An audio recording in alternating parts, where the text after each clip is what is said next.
Assalamualaikum warahmatullahi wabarakatuh. Alhamdulillahirabbil alamin wa bihi nasta'in wa bihi nasta'inu ala umuri dunya waddin. Wassalatu wassalamu ala asrofil anbiya'i wal mursalin sayyidina Muhammadin amma ba'd. Saya As'ad Fuadi akan mengerjakan tugas mata kuliah Ulumul Hadis 2 yang diampu oleh dosen saya yang bernama Ustadz Miskinuddin. Nah, langsung saja tugasnya yaitu menganalisis atau mereview hadis yang sudah dibagi oleh beliau, yaitu Ustadz Miski. Langsung saja, saya di sini mendapatkan subbabnya yaitu tentang hadis memakan bawang. Nah, langsung saja ya. Bismillahirrahmanirrahim. Dalam konteks memakan bawang, Ibnu Umar meriwayatkan hadis bahwa Nabi Muhammad SAW melarang orang yang memakan bawang untuk salat berjamaah di masjid atau musola.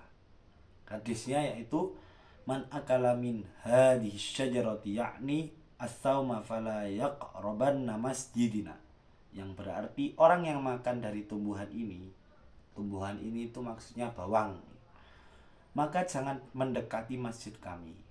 Nah, hal senada atau yang sama dengan hadis di atas juga diriwayatkan oleh Jabir yang berbunyi fala yaghshana fi masajidina, dan Anas bin Malik la yusalliyan ma'ana. Nah, jadi orang makan bawang itu bukan sekedar dilarang mengikuti salat berjamaah di masjid, namun orang yang memakan bawang diminta untuk mengucilkan dirinya di rumah sebelum aroma dari mulut yang keluar itu sudah tidak beraroma bawang lagi. Nah, dari hadis-hadis tersebut sebagaimana yang dipahami oleh sebagian orang bahwa bawang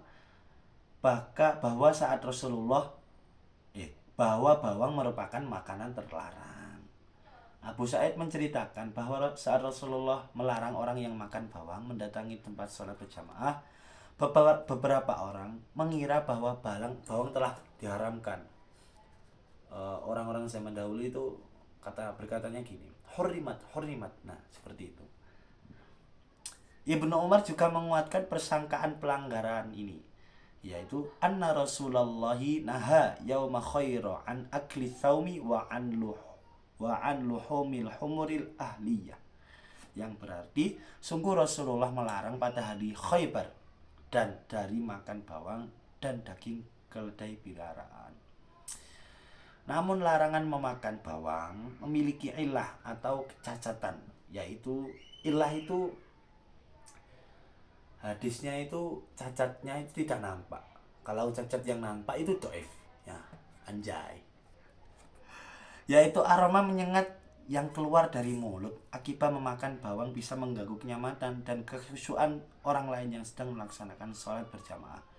Yang dalam Arab berarti wala yu'diyanna birihal taum. Nah, hal ini dijelaskan dalam periwayatan lain dari Ibnu Umar yang menegaskan bahwa larangan mendekati masjid berlaku sampai aroma bawangnya itu hilang. Hatta yadhab rihuha. Nah, jadi kalau setelah aroma bawang dari mulut yang keluar itu kalau sudah hilang nggak bau, boleh orang itu untuk jamaah di masjid. Nah, semisal illah aroma menyengat ini hilang, yaitu dengan cara mengolah bawang terlebih dahulu, maka larangan memakan bawang menjadi hilang. Jabir menjelaskan hadis yang diriwayatkan dengan tambahan kata al-mumtinah, yang artinya bawang mentah yang belum dimasak. Nabi Muhammad SAW menjelaskan bahwa orang yang memakan bawang bisa jadi berdiam diri sendirian di rumahnya. Namun jika makannya memunculkan aroma yang tidak enak dan menyengat, larangan ini tetap berlaku. Sebab illah hadis memang adanya aroma menyengat, bukan sekedar gangguan yang dirasakan oleh orang yang berada di masjid akibat aroma tersebut. Nah, karena bisa jadi orang-orang yang berada di masjid tersebut sudah terbiasa dengan aroma menyengat. Nah, Nabi Muhammad menerangkan bahwa ada makhluk lain yang bisa terganggu. Ya, seperti malaikat lah. Nah, ini hadisnya. Fa innal malaikata ta'adda mimma yata'adda minhul ings. Nah, artinya sungguh malaikat tersakiti juga dari apa yang menyakiti manusia. Jadi kalau kita tersakiti, malaikat yang ikut kita itu juga ikut tersakiti, apalagi dua malaikat yang berada di pundak kita. Jadi untuk itu marilah kita bertobat. Tampaknya dengan larangan mengkonsumsi makanan yang berbau menyengat, Nabi Muhammad mengajarkan kita pentingnya kebersihan, etika, estetika, tepos liro. Tepos liro itu pengertian, sikap pengertian, nah, dan akhlak yang mulia. Nah, langsung saja saya singkat. Ini bukan berarti bawang itu diharamkan ya. Cuman kalau menurut madhab Imam Syafi'i itu makruh. Ini soalnya kalau di zaman dahulu bawang, dan zaman sekarang kan sudah ada seperti jengkol, rokok, ataupun dan yang lain sebagainya. Kadang orang menggunakan hadis ini sebagai dalil untuk rokok, untuk mengharamkan rokok atau memakruhkan rokok, atau makanan yang lain yang menimbulkan bau yang tidak sedap. Nah, bukan haram ya bawang itu. Ini hadisnya. Rasulullah memberikan tips untuk menghilangkan aroma menyengat dari bawang. In kuntum la budda min aklihima fa amituhuma tabhana. Jika kalian memang harus memakannya, maka hilangkannya aroma menyengatnya terlalu. Nah, kehalalan memakan bawang yang tidak menimbulkan aroma menyengat dinyatakan secara lugas oleh Rasulullah. Jadi bawang itu bukan haram, cuman makruh. Haramnya itu kalau menimbulkan bau tidak sedap ketika melakukan sholat yang membaui atau menimbulkan aroma kepada yang lain ketika sholat berjamaah. Nah, Aisyah mengisahkan bahwa menjelang wafat Rasulullah memakan makanan yang ada bawangnya.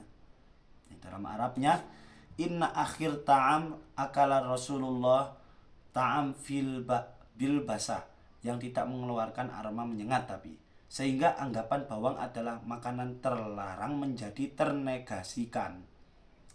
Tanpa pendekatan ilah hadis, bawang akan dihukumi haram seperti halnya daging babi dan yang lain sebagainya. Nah, selanjutnya akan muncul banyak kerepotan bagi umat Islam di mana mereka dilarang secara totalitas untuk memanfaatkan bawang.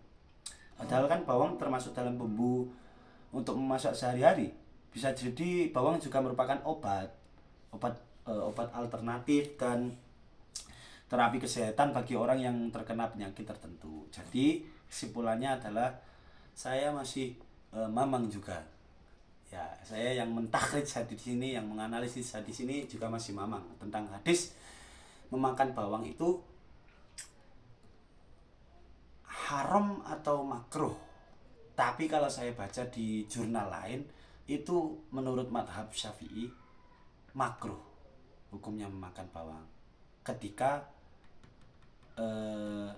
akan melaksanakan sholat berjamaah. Nah, kalau bukan haram ya, pokoknya intinya itu dari hadis ini yang saya baca bukan haram, tapi orang-orang kadang mengharamkan soalnya mengganggunya itu yang membuat haram. Sama seperti halnya rokok, makanan yang lainnya yang membuat aroma mulut kita tidak sedap dan diambu, atau bahasa Indonesianya diambu itu dihirup oleh orang lain. Nah, sekian yang dapat saya sampaikan, kurangnya mohon dimaafkan, lebihnya alhamdulillah. Wassalamualaikum warahmatullahi wabarakatuh. Ting ting ting ting.